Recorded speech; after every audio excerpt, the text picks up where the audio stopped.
ಬಸವಣ್ಣವರು ಹೇಳದಂತೆ ನುಡಿದರೆ ಮುತ್ತಿನ ಹಾರದಂತಿರಬೇಕು,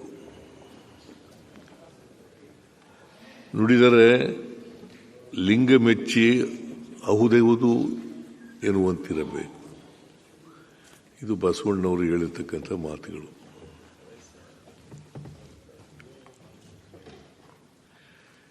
ಈ ಸದನ ನಾವು ಮಾತಾಡಿದ್ರೆ ಜನರ ಅಭಿರುಚಿಯನ್ನು ಹೆಚ್ಚಿಸ್ತಕ್ಕಂಥ ಕೆಲಸವನ್ನು ಮಾಡಬೇಕು.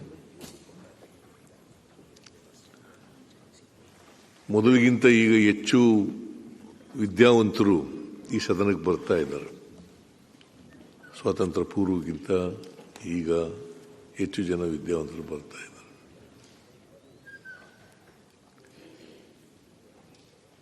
ಹೆಚ್ಚು ಜನ ವಿದ್ಯಾವಂತರು ಬರ್ತಾ ಇರೋದ್ರಿಂದ ಚರ್ಚೆ ಅರ್ಥಪೂರ್ಣವಾಗಿರಬೇಕು, ಆರೋಗ್ಯಪೂರ್ಣವಾಗಿರಬೇಕು.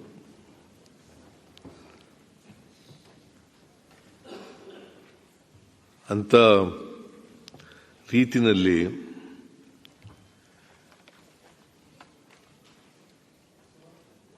ನಮ್ಮ ಚರ್ಚೆ ಇರಬೇಕು ಅಂತೇಳಿ ಜನರು ಆಸೆ ಪಡ್ತಾರೆ, ಮತ್ತು ಸದನನೂ ಕೂಡ ನಿರೀಕ್ಷೆಯನ್ನು ಪಡ್ತದೆ.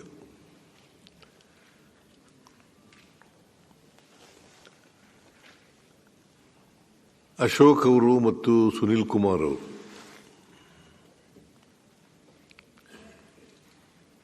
ಮಾತನಾಡುವಾಗ ಕರಿಮಣಿ ಮಾಲೀಕ ಯಾರು,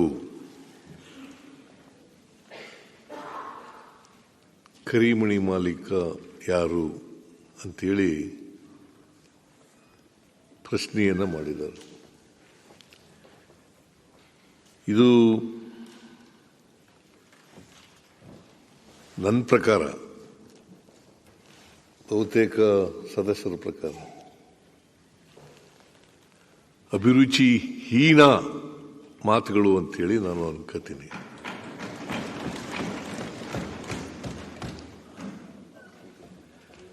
ನಾನು ವಿರೋಧ ಪಕ್ಷದ ನಾಯಕರಾದಂಥ ಮಾನ್ಯ ಅಶೋಕ್ ಮತ್ತು ಹಿರಿಯ ಸದಸ್ಯರಾದಂಥ ಸುನಿಲ್ ಕುಮಾರ್ ಅವರಿಂದ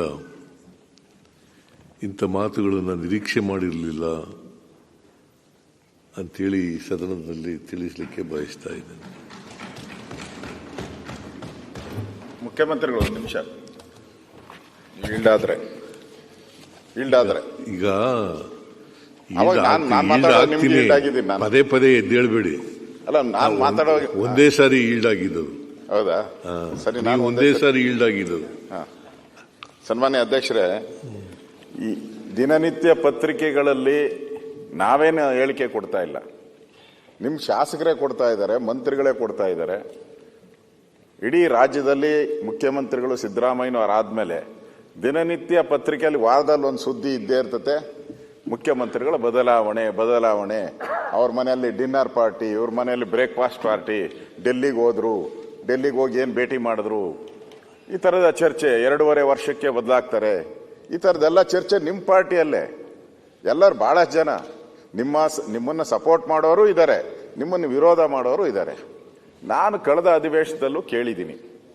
ನಾನು ಡಿ ಕೆ ಶಿವಕುಮಾರ್ ಅವರು ಕೂತಿದ್ರು, ಮುಂದಿನ ಬಡ್ಜೆಟ್ ಸಿದ್ದರಾಮಯ್ಯವ್ರು ಮಂಡಿಸ್ತಾರ ಅಂತ. ಇಲ್ಲ, ಕಾಂಗ್ರೆಸ್ ಅವರು ಮಂಡಿಸ್ತಾರೆ ಅಂತ. ಅಲ್ಲೂ ಕ್ವಶನ್ ಮಾರ್ಕ್ ಇಡ್ತಾರೆ.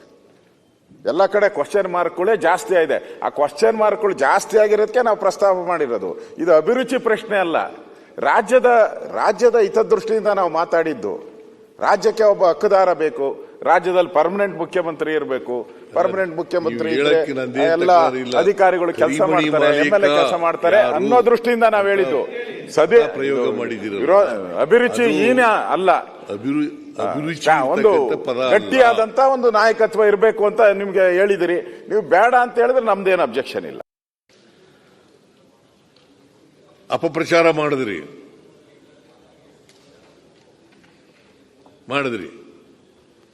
ಆದ್ರೆ ಜನ ಒಪ್ಕೋಬೇಕಲ್ಲ. ಜನರಿಗೆ ಈ ಕಾರ್ಯಕ್ರಮಗಳ ಸತ್ಯಾಸತ್ಯತೆ ಏನು ಅನ್ನೋದು ಗೊತ್ತು. ಯಾಕಂದ್ರೆ The beneficiaries are getting the money.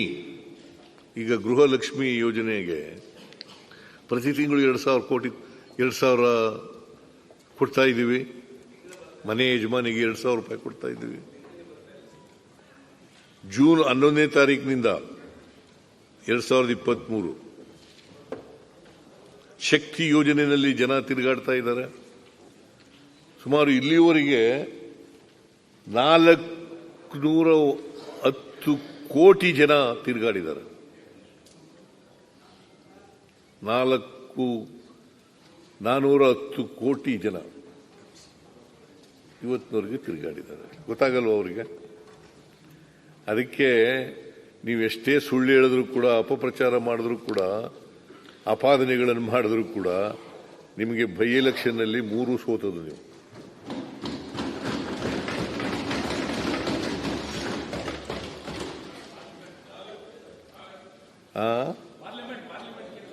Parliament ಬಿಡಿ,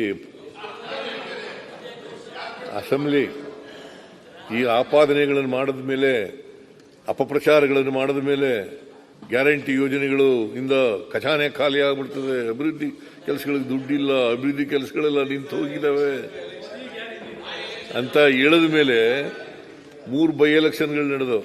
ಚನ್ನಪಟ್ಟಣ, ಶಿಗ್ಗಾಂವಿ ಮತ್ತೆ ಸಂಡೂರು. ಬೇರೆ ಬೇರೆ ರಾಜ್ಯದಲ್ಲಿ ನೀವು ಹೇಳಿದ್ರ ಮೇಲೂ ಕೂಡ ನಿಮ್ಗೆ ವೋಟ್ ಹಾಕ್ಲಿಲ್ಲಲ್ಲ, ಯಾಕೆ ಹಾಕ್ಲಿಲ್ಲಪ್ಪ? ನೀವು ಇದನ್ನ ಅನೌನ್ಸ್ ಮಾಡಿದ್ರಿ. ರಾಜ್ಯಪಾಲರು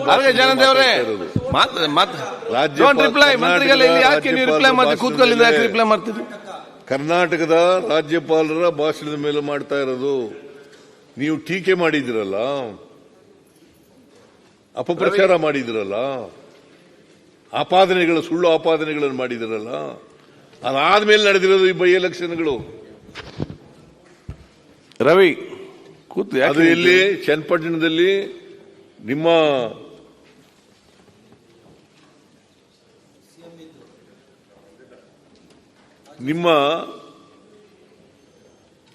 ನೀವೇ ಗೆದ್ದಿದ್ದು ಕಳೆದ ಲೋಕಸಭಾ ವಿಧಾನಸಭಾ ಚುನಾವಣೆಯಲ್ಲಿ. ಅಲ್ಲಿ 25,000ಕ್ಕೂ ಹೆಚ್ಚು ಅಂತರದಿಂದ ಗೆದ್ದು. ಕುಮಾರಸ್ವಾಮಿ ಅವರು ಗೆದ್ದಿದ್ರು ಅಲ್ಲಿ 25,000ಕ್ಕೂ ಅಂತರದಿಂದ ಗೆದ್ದಿದ್ದು.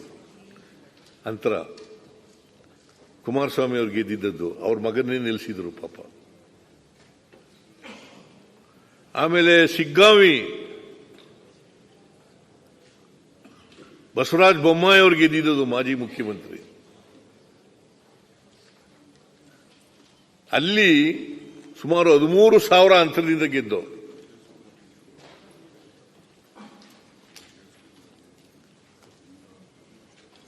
ಸಂಡೂರು 9,000 ಅಂತರದಿಂದ ಗೆದ್ದು. 3 ಕಡೆ ಮಕಾಡೆ ಮಲಗಿದ್ರಿ ನೀವು.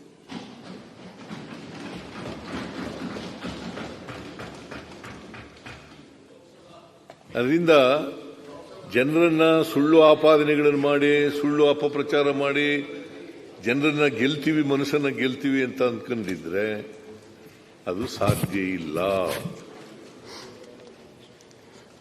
ಅದು ಸಾಧ್ಯ ಇಲ್ಲ. ಆದರೂ ನಾವು ಈ ವರ್ಷ ಬೇಡ ಬಿಡಪ್ಪ ಅಶೋಕ, ಸುಮ್ಮನೆ ಅಲ್ಲ, ಸುಳ್ಳು ಹೇಳ್ತೀರಲ್ಲ ಸರ್. ಸುಳ್ಳು ಹೇಳಿಲ್ಲ, ಈಗ ಗೆದ್ದಿರೋ ಸುಳ್ಳ ಅಲ್ಲ, 100% ಸುಳ್ಳು. ಯಾಕೆ ಅಂದ್ರೆ ನಾವು 18 ಗೆದ್ದಿದ್ದೀರಿ, 3 ಗೆದ್ದಿರೋದು ನೀವು. ಹೌದಪ್ಪ, 18 ಫ್ರೀ ಕೊಡದೆ 18 ಗೆದ್ದಿದ್ದೀರಿ ನಾವು. ಬೈ ಎಲೆಕ್ಷನ್ ಯಡಿಯೂರಪ್ಪನವರು ಮುಖ್ಯಮಂತ್ರಿ ಆಗಿದ್ದಾಗ ಫ್ರೀನೇ ಕೊಟ್ಟಿಲ್ಲ ನಾವು, ಹಂಗೆ 18 ಬೈ ಎಲೆಕ್ಷನ್ ಗೆದ್ದಿದ್ದೀರಿ ನೀವು. 3ಕ್ಕೆ ಹಿಂಗಂದ್ರೆ ನಾವು ಇನ್ನ 18ಕ್ಕೆ ಹೆಂಗೆ ಹೇಳ್ಬೇಕು ನಾವು? ಆಯ್ತು, ಕೂತ್ಕೋ. ಈಗ 18ಕ್ಕೆ ಮಾತಾಡಿದ ನೋಡುವ ಏನ್ ಹೇಳ್ಬೇಕಂತೇಳಿ. ನೀವು 18 ಕ್ರಾಸ್ ರಿಪ್ಲೈ ಆಗ್ಲಿ. ಪ್ರತಿಪಕ್ಷ ನಾಯಕರೇ, ಮಾತಾಡಬೇಡಿ. ಅವತ್ತು ಅಷ್ಟೇ ರಿಪ್ಲೈ ಆಗ್ಲಿ. ಅಲ್ಲಿ ಬೇಡ, ಯಾಕೆ ಇಲ್ಲ ಅವರು ಅವ್ರೇನ್ ಬೇಜಾರ್ ಮಾಡ್ಕೊಳ್ಳಲ್ಲ. ನಾನ್ ಮಾತಾಡ್ತೀನಿ. ಆಪರೇಷನ್ ಕಮಲ ಮಾಡ್ಕೊಂಡ್ಬಿಟ್ಟು ಅವತ್ತು ಜಮೀರ್ ಅವ್ರೆ, ನೀವು ಈಗ ಮತ್ತೆ ಹಾಗೆ ಎಲ್ಲ ಮಾತಾಡ್ತಾರೆ. ನಡೆದಿದೆ 3. ಜಮೀರ್ ನೀವೆಲ್ಲ ಆಪರೇಷನ್ ಕಮಲ ಮಾಡಿ 18 ಜಮೀರ್ ಅವರೇ ಕೂತ್ಕೊಳ್ಳಿ. ಕಮಲ ಮಾಡಿ 18 ಆಗಿದ್ದು. ಜಮೀರ್ ಅವರೇ ಇದು ಕಾಡಿನಿಂದ ಬಂದಿರೋ 3 ಆಯ್ತು. 3 ಗೆದ್ದಿದ್ದೀವಿ. ಕಾಂಗ್ರೆಸ್ ಯೋಗೇಶ್ವರ್ 20 ಗೆಲ್ತೀವಿ.